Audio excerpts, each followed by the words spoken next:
we are an old organization, 108 years old, and we have a lot of experience in delivering to customers. So in terms of building a network, global infrastructure, partnerships, operational excellence, we are there. And the backbone of UPS is that we are a fully integrated organization that offers different modes of movement. So under one company, we are able to give you air, ocean, ground services, brokerage, linking transportation, technology, and service all in one. This slide is very important to me. So this is where I'll tell you where we get our challenges. We believe that logistics has to be an end-to-end solution, even if you're working with different partners. And what we have been discussing here today is where are the challenges on the supply chain. For me, I think when we look at this chart, we have no problem at all when it comes to origin services, that is managing orders. When it comes to export management, things like inspection, export documentation and all. When it comes to transportation, whether it is moving it by ocean, by air, by sea, multimodal, truck, rail, or even courier. But where we get our biggest challenges is in the import management, especially when it comes to clearance. Most of our customers in the humanitarian sector, or where you have agent deliveries, for example, where we have medication or medical equipment, are asking us to provide solutions for them in that area. You find that when you talk to customs, they are giving you a positive answer. When you go to the Pharmacy and Poisons Board, you are getting a certain challenge there. When you go back to KEBS to get a certificate of conformity, they don't have anybody to inspect the shipment, even if you are willing to pay the penalty. So you can spend, for a process that was supposed to take 7 days, in the import management area, you could spend 1 week to 2 weeks. And that creates a lot of problems, especially when you are saving lives. I have a live example that I'm working with right now. One of our key customers, an American company, that is providing medical equipment to the Kenya government, has given the Kenya government a lead time of 4 days to deliver any parts and repair any medical equipment that has a problem. They can't stock all the parts here because they are very expensive, and you won't know what will get damaged tomorrow. So when the order comes from a government hospital, you are able to get the order processed in France today, hand over the paperwork, and the next day, air freight the equipment into Jomo Kenyatta International Airport. 1 day, the equipment is here. Customs, you'll assess the paperwork, push the entry through, approve it, go to the port health people, or go to Pharmacy and Poisons Board. You're lucky to get it in 24 hours or 48, because they are now online, so it's working.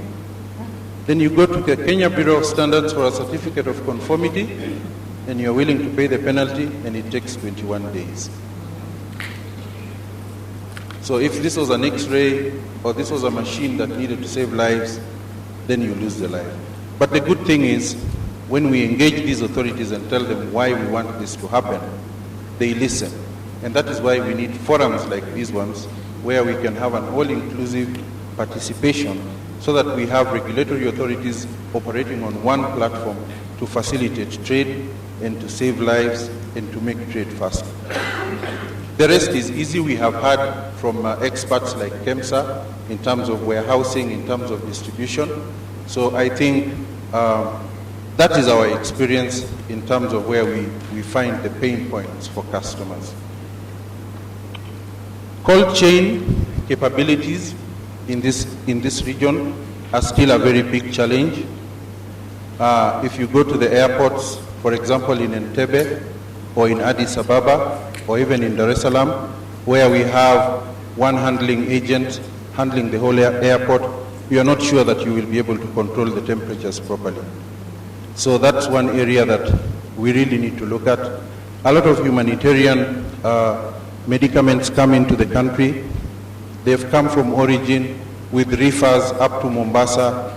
The reefers are disconnected in the CFS and they move across the border, sometimes in normal containers.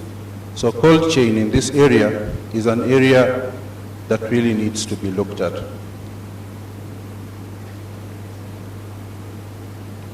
So our track record in the humanitarian logistics space, UPS supports a large scale of global public health programs, providing door-to-door international air and ocean freight services. So just like for the USAID, UPS delivers HIV, malaria, and reproductive health drugs and program commodities to more than 30 countries. And these countries are mostly in Africa, where we have those challenges and try to work through them with our partners. An example is USAID PEPFAR. So UPS serves as a lead logistics provider for HIV programs, delivering approximately $1.3 billion worth of commodities, weighing more than 54 million kilos across 11,000 shipments, delivered to more than 30 countries since 2007. On the USAID Presidential Malaria Initiative, which we call the PMI, UPS, as a logistics provider for the PMI program, has been doing this since 2009, and these are door-to-door air and ocean freight and warehousing and local distribution. Just last year, we delivered 300 containers of mosquito nets to more than 2,000 locations in the country. In reproductive health, UPS has been a primary logistics provider for the USAID Public Health Program since 2008. Some of the things that we have done with these organizations is strengthening their supply chains by sharing the challenges that we have and trying to make it work better. We also have the Global Fund, where we also deliver HIV, malaria, TB drugs, and program commodities in this area. So we have delivered for the Global Fund more than $1 billion worth of commodities to more than 52 countries in the developing world, where we have most of the challenges. So I've already mentioned what our experience is. Where do we add value in terms of humanitarian programs? So we don't just move the shipments. We are involved in planning with our partners. We develop freight strategies. We develop cold chain management solutions with them. If we need to have regional distribution centers that are temperature controlled, we do have that to make this happen. We offer consultation for those.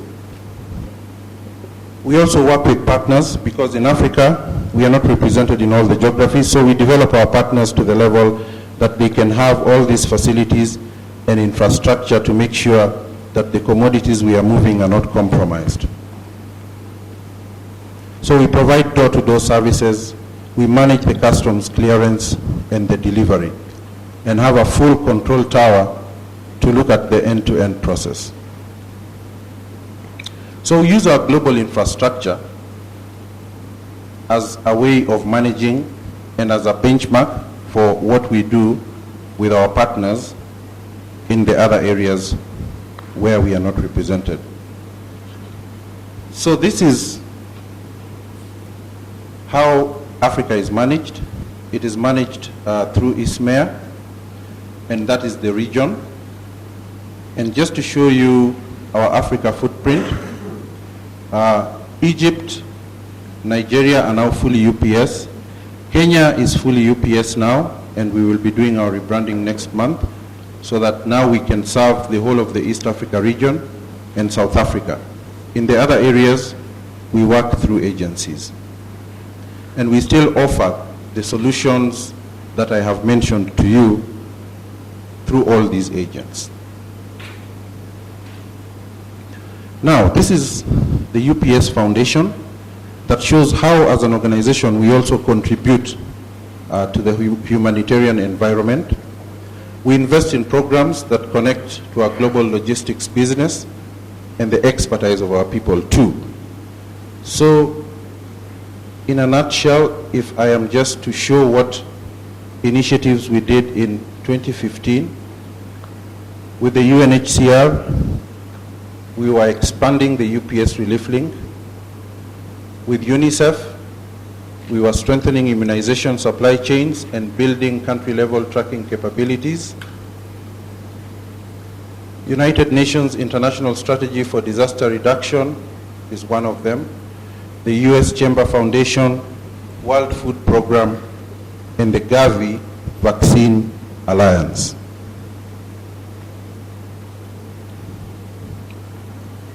So we do contribute to humanitarian activities, and UPS as an organization has contributed more than $1 billion to our partners in terms of helping in the humanitarian environment.